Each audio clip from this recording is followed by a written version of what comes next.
Tahukah kamu bahwa Islam pernah menjadi kekuatan terbesar di dunia?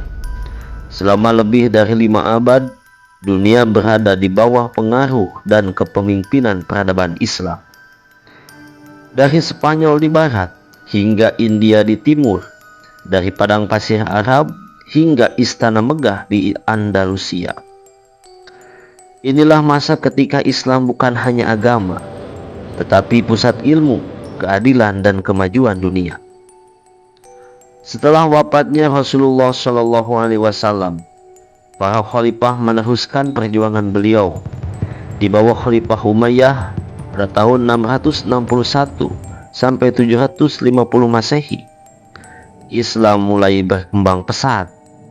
Dalam waktu singkat, wilayah Islam membentang dari Afrika Utara, Timur Tengah, hingga Spanyol.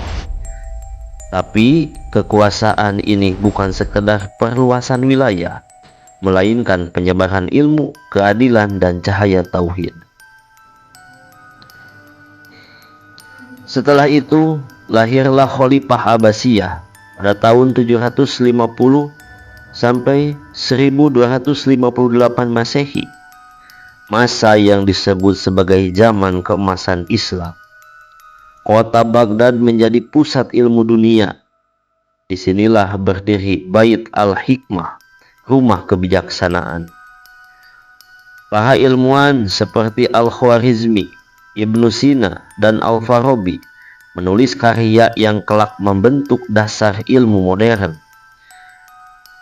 Dunia barat saat itu masih tenggelam dalam masa kegelapan, tapi umat Islam sudah menulis tentang matematika, kedokteran, astronomi, dan filsafat.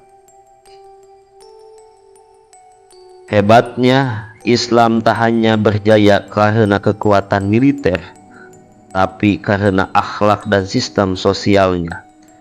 Di wilayah Islam, umat Yahudi dan Nasrani hidup berdamai.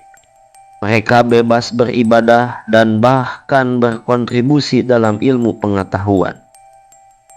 Islam mengenalkan konsep rumah sakit, universitas, dan perpustakaan umum pertama di dunia.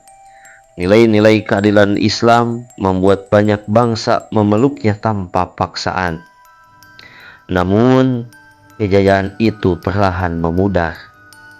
Ketika umat Islam mulai terpecah, saling berebut kekuasaan, dan melupakan ilmu serta persatuan, peradaban yang dulu menerangi dunia mulai meredup. Pada akhirnya, pada tahun 1924, Khalifah Utsmaniyah, simbol terakhir persatuan Islam, resmi runtuh. Kini kejayaan itu tinggal sejarah.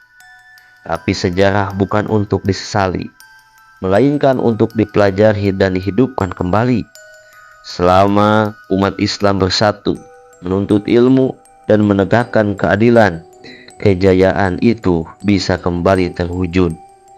Karena Islam bukan sekedar masa lalu, tapi cahaya untuk masa depan.